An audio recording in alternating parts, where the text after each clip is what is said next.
Welcome to the Social Podcast, where no discussion or debate is off limits. You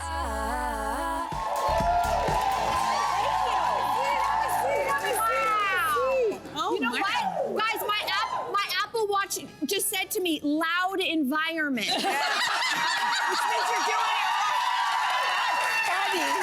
Listen, I have a feeling we might have some March break teachers on here. That explains things. Welcome to all of you. All right, everybody. Well, let's kick this off. It's the news that's been dominating our news cycle. Mark Carney is now the new Liberal leader and Canada's next Prime Minister. So this all went down yesterday after a landslide victory in the leadership race. And you might have noticed today, a lot of columnists are calling him the, quote, boring guy. Boring guy. Do we want our politicians to be boring? Well, that's so interesting. This is so interesting because normally I don't think that would be the response. I don't think we would say, look, my ideal politician is somebody who's dead boring. No, we don't want that. But I do think in this particular time and what's been going on in the world, this is his superpower. And I think that the reason why is because we have gotten so used to so much drama. Let's not forget Justin Trudeau. I'm gonna say Justin. Don't forget his name already. Justin Trudeau was a former drama teacher. Yeah. Okay, he had a lot of theatrics of his own, and then of course Donald Trump to the south and Pierre Poilievre, who's parroting a lot of his energy. We had a lot of theatrics and antics. I think people are tired of the theatrics, they're tired of the slogans, and they would rather just have a boring, safe, quiet Canadian for once. You guys agree? Yeah. I think Mark Carney might actively be trying to not be so boring because there have been a lot of people who have made comparisons to Michael Ignatieff and Mark Carney. And, they both come from this, highly educated background. They're intellectuals, they're worldly, they're sophisticated. How dare they? And exactly. Well, it didn't work well for Michael in politics. In 2011, he was then the Liberal leader, and it was the worst loss for the party in history. So he just didn't get politics. So I think Carney, that's the reason why, so long carbon tax. And also, if you listen to him, he uses a lot of hockey analogies.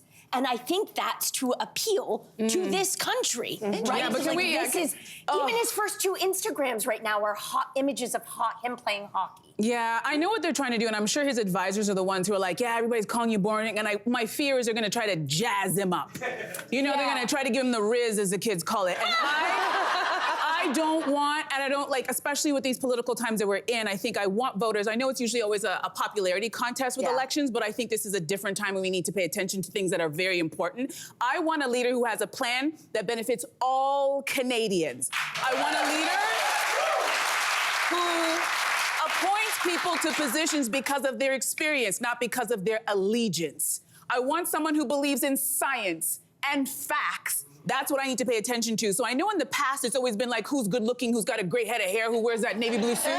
But we're not in those times and we can't afford to be distracted. And I'll remind you, history has taught us something. There are lots of leaders in the past who had a lot of Riz. Trump, Gaddafi, Hitler, lots of people with lots of Riz. And I think we need to learn from that and be like, I don't want to call him boring. He's serious. He's a serious person. I need a serious person leading my country. That's what I'm concerned about. But don't you think historically in Canada, we have been rather boring? In terms of our leaders. You mean steady? Steady, but people outside, not a lot of people, I feel like in the past, have paid attention to Canadian politics. Because I think in general, as Canadians, not only are we known around the world as polite, but I think generally our politics have been pretty boring. But I also think that's the way generally people like it. Because, but here's the thing. Just do your job. Just do your job. Just do your job. Yes, but here's the thing. You're right. But he is not chosen as a leader right now for the Liberal Party in a vacuum. This is not normal times. I think we are all understanding. This is not the normal, it's just another leadership race. It's just another leadership, federal election campaign potentially coming.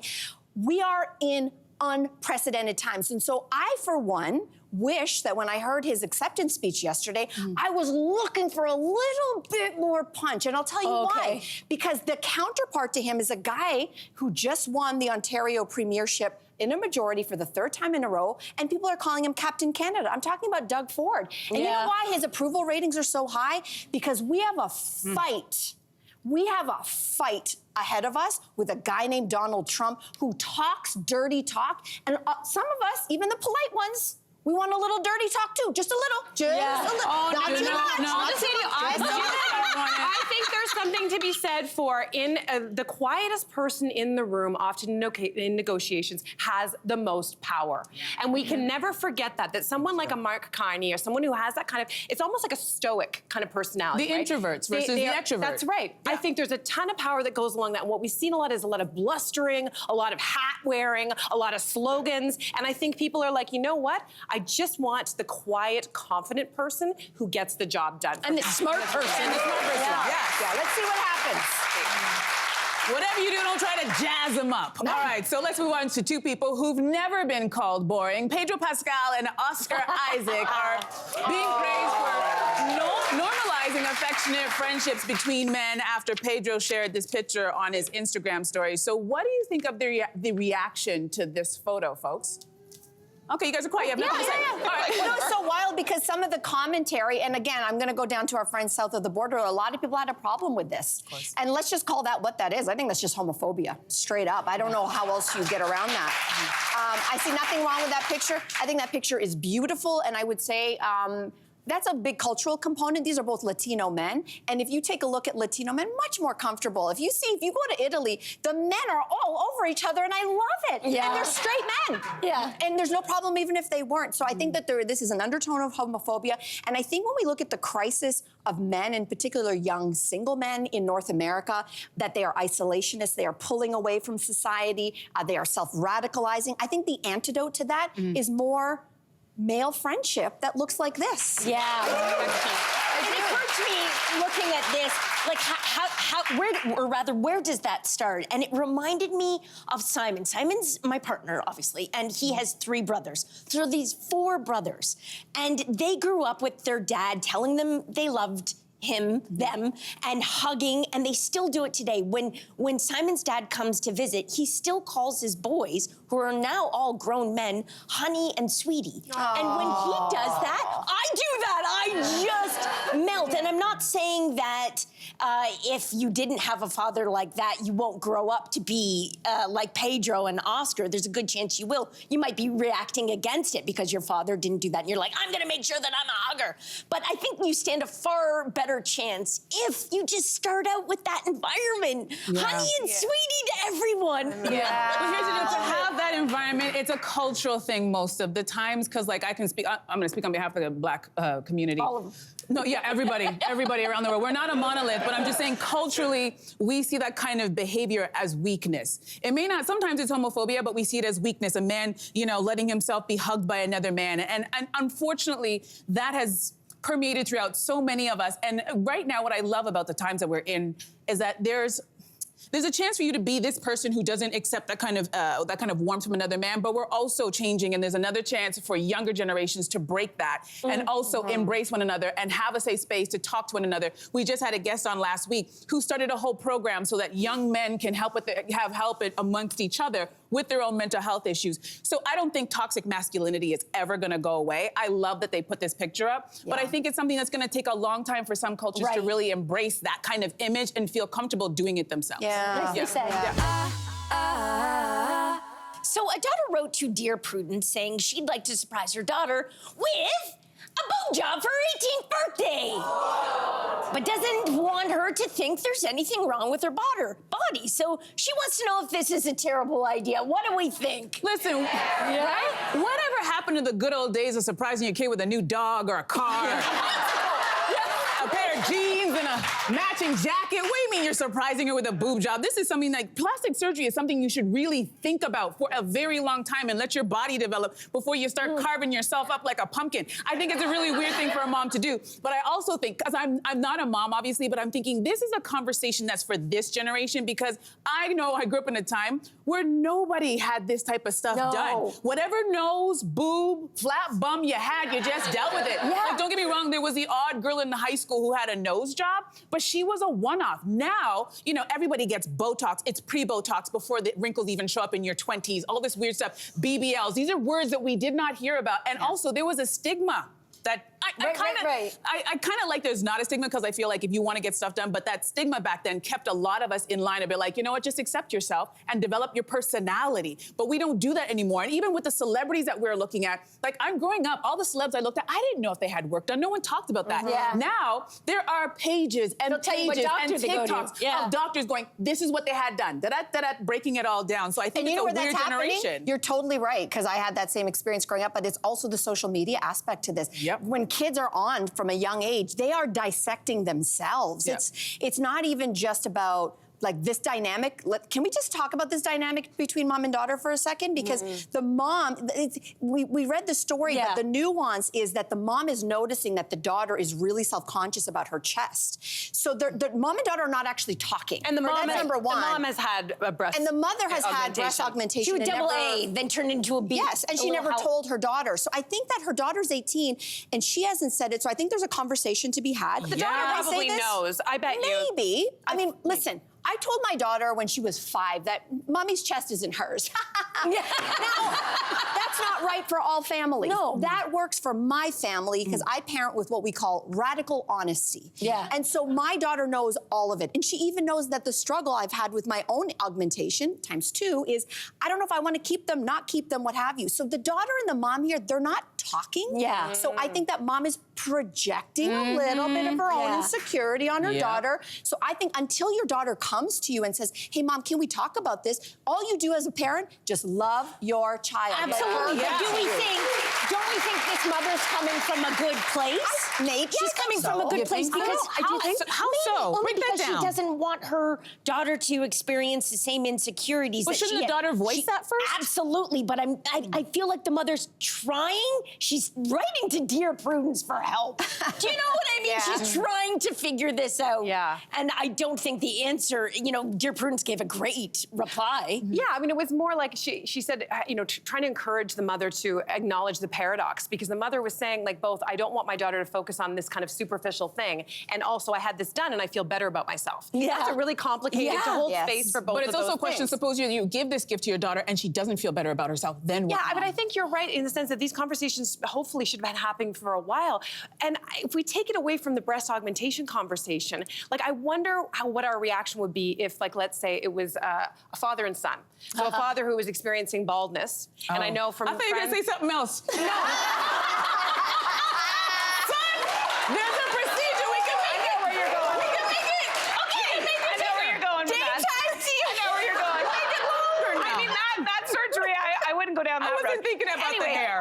But male pattern baldness, it can be a big, insecure thing. And so if he sees his son going through that, that might be a place where I bet you we would feel more comfortable. I still think it has to start from the kid's own insecurity. Right? And they need to bring it to the plate before you interject and be like... Couldn't the mom take a page out of Mel's book? You know, the daughter's 18, but that's still not too late. Just having a conversation, being like, I don't know if you knew, the daughter probably does, she's 18, but mommy had a breast augmentation. I think that's what's missing in the conversation here is there's a really great strategy. We have a lot of teachers in the audience, so they may know. It's the idea of self-disclosure. So instead of saying, hey, I see that you might be feeling insecure about your body, instead of coming in the front door, you come in the side door, which is, you know, I don't know if I ever told you this, but when I was growing up, I had a lot of insecurities about my body, and I made some choices, and I want you to know this because, you know what, being vulnerable with our children is not something that comes naturally to a lot of parents, but that vulnerability might just leave it there, you walk away, and that's called open communication. So then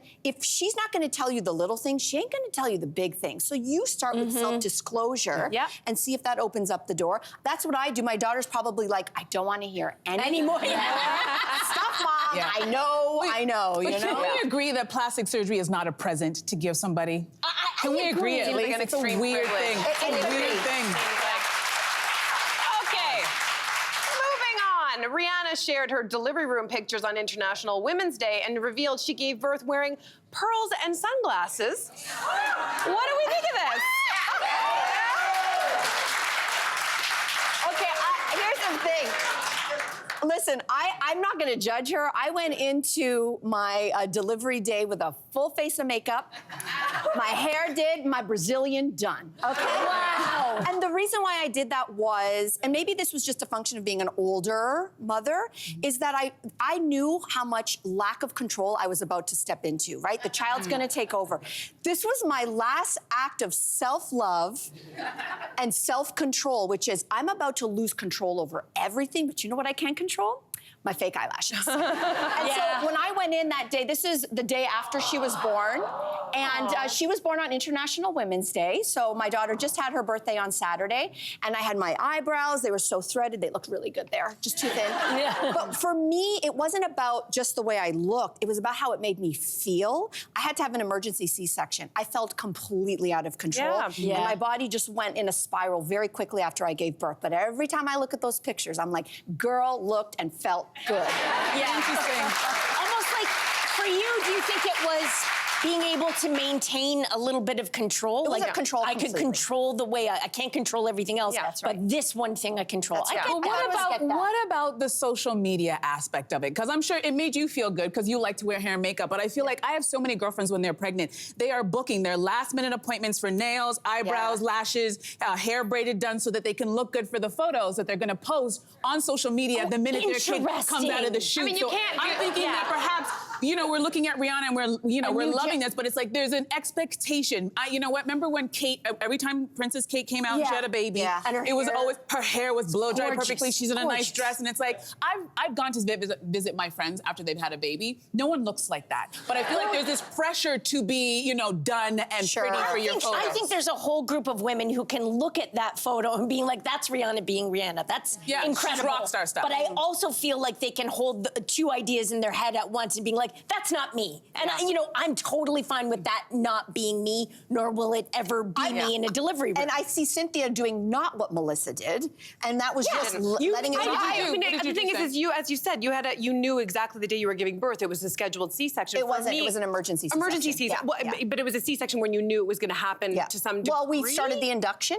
Okay, so then when did you? So book you it? started putting on your face? I brought, Sorry, I'm no, I didn't know my sorry. date. No, I I was didn't know my confused. date. But Okay. I brought my makeup. So we were starting induction, Okay. and I have never had a baby. I figured it So would you're happen just in like, a day. so You Okay. started putting on your concealer and your Okay, I guess I did it wrong because I went into labor on a Monday night. I didn't give birth until Wednesday morning, so I had a long labor, and I started at home. And in fact, I did wear sunglasses when I went to the hospital because I wanted to have a baby, a Jai at home birth. But anyway, I needed to go to the hospital, and someone had told me when I was doing whatever that's called.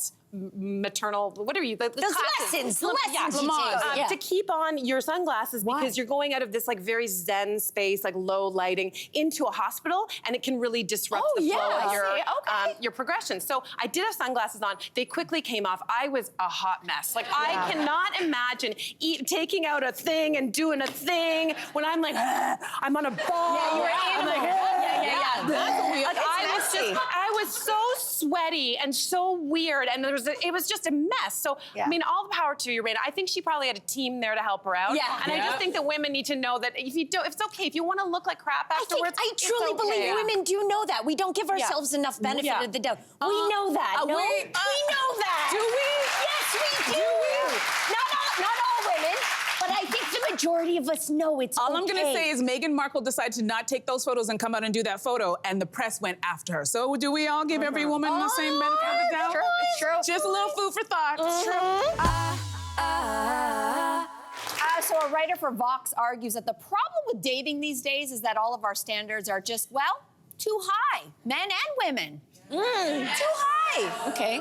Do we agree with this assessment? our standards are too high. Some people do, some people don't. Interesting. I think this is an interesting conversation to have right now because, of course, what's happening in the United States, I'm listening to a lot of the things that have been said about women, and there's a real push for women to lose their rights, to get them back in the kitchen. Remember that football player, Harrison Butker, who gave that speech to those women? It's like, yeah, you've been told a lie that, pursuing your dreams and your career is the wrong thing to do. You need to go back and become a homemaker. Remember that? There seems to be a real push. So I feel like this conversation is interesting because let's talk about it. Let's be real. Statistically, women, we are kicking butt. Yes, you are. That's true. We're more educated, we own more homes, we're better at saving money, and that is making the men feel a little bit more intimidated because women are out here looking for their matched equal and the men are still in their parents' basement. And we're like, well, what are you bringing to the table, darling? Not all of them. And I'm thinking that is why we're having this conversation of like, oh, your standards are too high, you should bring them lower. And it's like, are they too high because we're doing really well and you'd like us to all sit back and just deal with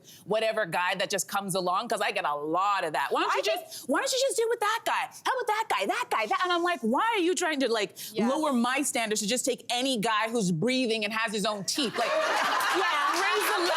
Question though, just a little bit. I want to defend the guy that has no teeth, not necessarily no teeth, but the idea of the way that the dating scene seems to work now, it's been a hot minute since I've been in it, but that a lot of it is photo-based. And so we find out a lot about people with sentences. This is what I'd like to do. This is where I like to go for walks. Swipe, swipe, swipe. You look at someone, not my type, not my type. Whereas I feel like so many of the people that I have fallen in love with, it's been like, oh, hey, yeah, you're cute, whatever, no thoughts about it. And then conversation after conversation, just being like, you are the most beautiful human I've ever seen. I hear you. You lose all perspective on how handsome, stereotypically someone is, because in your eyes, you love what's going on. You like the whole package. Yeah, it's the whole package. They're a dreamboat. So that's, we've lost that maybe. I think you're right. I think dating apps, I think most people would agree, are a hot mess, and they've impacted us profoundly. I just want to go back to what you were talking about, though, about like the men who aren't measuring up. And I think about this as a mom of a son, and as he's like not dating yet, he's not even 12, but I see that. Listen, don't laugh, it's around the corner. But I do think a lot about what I'm setting him up for. And I think it is a very confusing landscape for men these days. I think they're hearing a lot of mixed messages about what it means to be a man. There's on the one hand, it's like be assertive, take control, be powerful. But then on the other hand, it's like don't be controlling. And of course, like you can hold space for both these ideas. But I think I find it even hard. He is a sensitive guy, but around him, he's surrounded by boys who are being shown you can't be sensitive. That's weakness. And so I'm like, I can only imagine how this is going to translate going forward. And I think it's hard. It is hard to set men up for success in the dating realm when there are such mixed messages. I'm not giving excuses. I'm just saying it can be frustrating. But I also think that there is a sort of a disposability that has kicked in because of social media apps and because of the dating apps. And again, I met and married my husband before dating apps. All right, we get it. You guys are all lucky you didn't have to swipe. We get it. You met your husband a long time ago before you had to get on these stupid apps. We get it. Andrea, you're missing the point. It's because I'm old. It's because I'm old. Do I feel lucky? I kind of feel lucky that we were dating in a time when the apps weren't a thing for dating, because I actually don't know how I would do on them.